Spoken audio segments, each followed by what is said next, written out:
Good morning, dolls, and welcome to Little Gretchen's workshop. So today we're going to fix and reupholster this chair. Now, this chair was one of the items from my $15 eBay bundle. I will leave a link in the description for when I purchased this chair.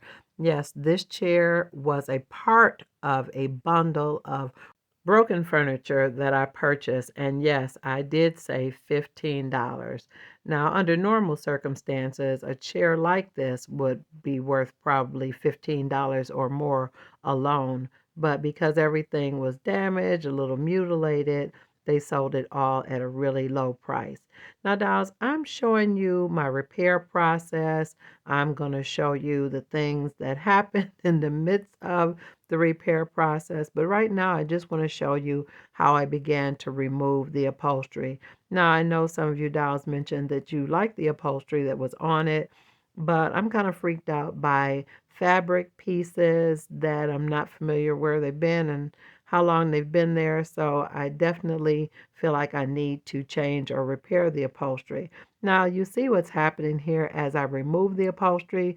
The chair is old. It's probably, most of the glue is dry rotted. It's peeling off pretty easily. And then I got to the seat of the chair, and the glue really didn't want to let go. I didn't want to break or damage the chair any further. And at this point, the struggle got real because everything had fallen apart.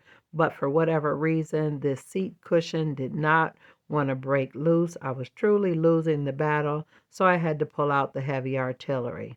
So, dolls, I don't own a heat gun, but I do have a blow dryer that gets pretty hot. So I decided to get it and turn it on high to get that glue to loosen up. Now, dolls, this heat hack was inspired by Queen City Minis. When I was removing wallpaper from the dress shop, the wallpaper was applied with a lot of different types of glues, and I was really having a hard time removing it. Shira suggested I use a heat gun or blow dryer. So the blow dryer heat hack has become a permanent part of my dollhouse miniatures arsenal.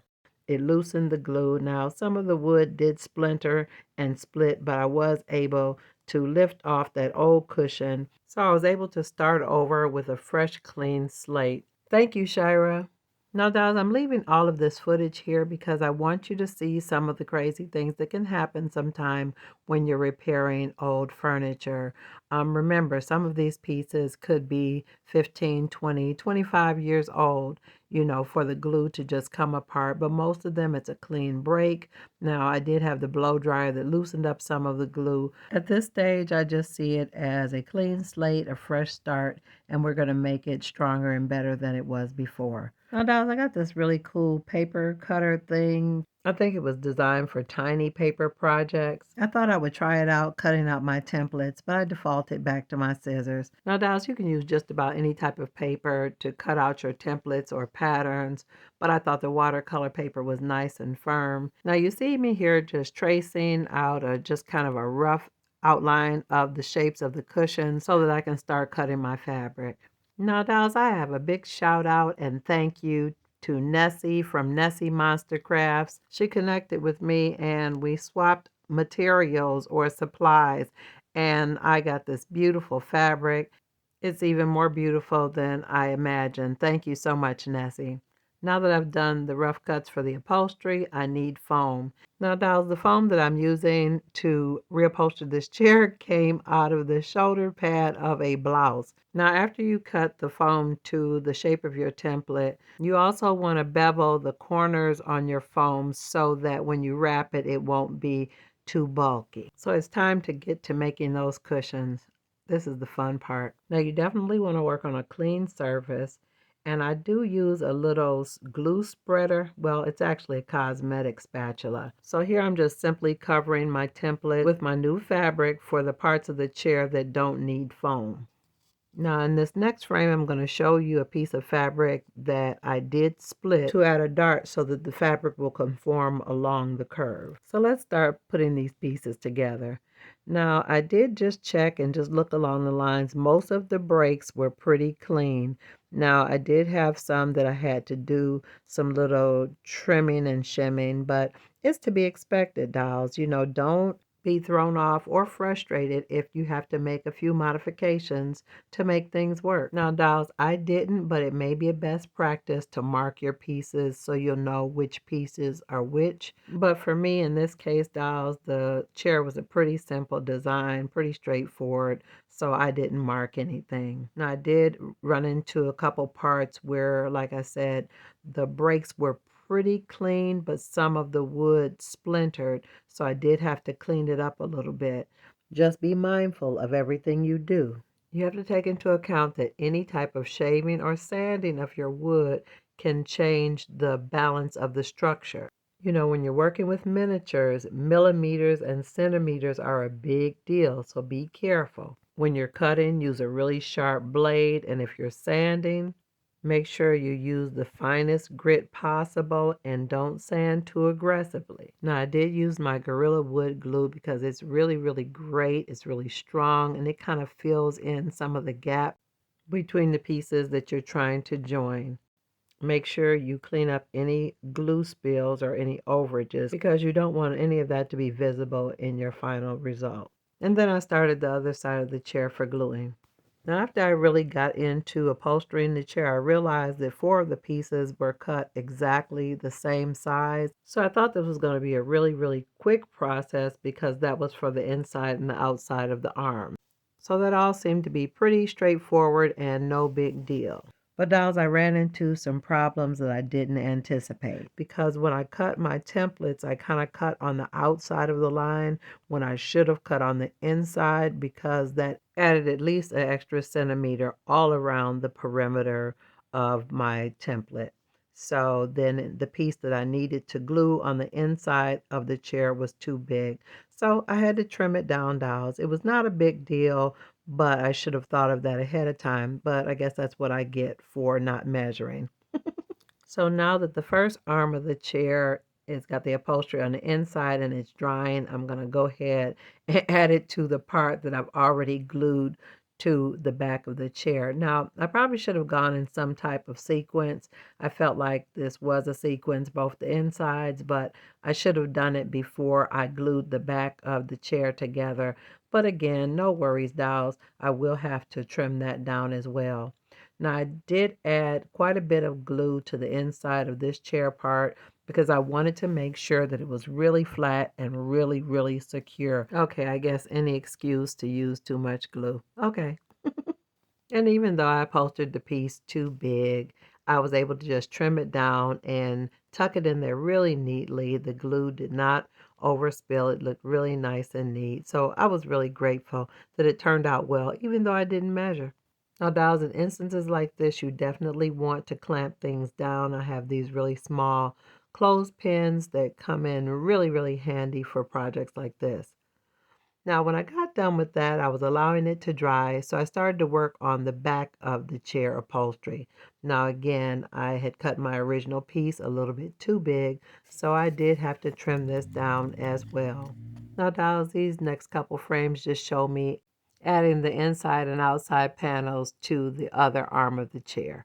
Now that the arm panels are done, I'm going to go ahead and begin to construct the rest of the chair. Now, I did have to make some little adjustments at the bottom of the other arm because I had to trim off that extra part, but it worked out, dolls. Now I'm just trying to fit everything together the way it was originally constructed. Now, again, you have to be careful with these joints. You have to make sure everything is lined up. You have to make sure everything is squared. Be really careful cleaning up your glue because you don't want it to be visible in your finished product. And watch the angles of your arms because when you put them on, you want them to be lined up. And be aware most seats are kind of shaped like a trapezoid, so you have to be mindful of that angle. So that's definitely something you need to be mindful of when you set your arms and you have it braced to dry. Although this little piece of furniture was really old and it was broken, to me it's a really, really nice piece of furniture and it was well worth the time that it has taken me to repair and restore it. Now you see here in this frame I've added an excessive amount of glue to add the arm, but I think it's necessary because I really wanted to fill in some of those gaps and help it to sustain the structure of the chair over time. Now you see me here adjusting the arm to line up with that angle of the seat. And again, be careful because you're going to have to stabilize it while it dries so it'll dry at the right angle. And you can kind of see from this view what I'm talking about. Now, dolls, I want you to be clear that this is edited video. It took me 2 evenings to work on this chair to bring it to completion. So be patient with yourself in the process. Take your time and don't rush. Now, this is the part I just kind of want to show you where I ran into problems when I was trying to fit the template for the cushion in. So the way I positioned the arms made the seat too big for the space. So I had to reset my mind and my process. So I went ahead and glued that last piece to the outside of the arm. At this point, I knew I was going to need to allow that to dry and get myself a strong cup of cocoa. By the time I got back, the cocoa was really starting to kick in, so I was ready to shoot for the finale. So now that the body of the chair was good and stable, I went ahead and added the panel to the back of the chair, and I clamped it with my clothespins as well. So at this point, I realized that all of the major work was really done, so it was time for me to just kind of look at things really critically now to look at some of the more fine points. So I went on to add the front part, or the legs that held the front of the chair up. Now they had like a little socket joint, and they fit in really, really close in a little niche right in the front of the chair. So again, it was a clean break. It was an easy fix. I just needed to make sure everything was lined up properly and to try really hard not to get it on my beautiful fabric. So as I attempted to add the leg to the other side, it didn't go quite as smoothly because the angle that I glued that arm on was a little bit off. I didn't have it exactly straight because of the whole trapezoid seat thing. So I ran into a little bit of a challenge trying to make it adjust to the shape. Now, in an instance like this, you definitely can heat your piece up to soften the glue and readjust it and re-brace it. I'm trying to hold the camera in a way where you can see the angle where things kind of went awry. If you can see there, it's not lining up level with the bottom of the arm of the chair. So that was my problem. Now, heating the glue would have been the best option as far as adjusting it. I didn't heat it. I just continued to apply pressure.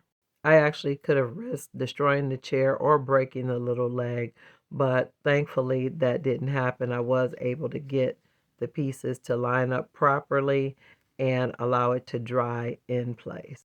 After applying the pressure and getting things lined up, I did tape it with the painter's tape to stabilize it to dry in line with the bottom of the arm.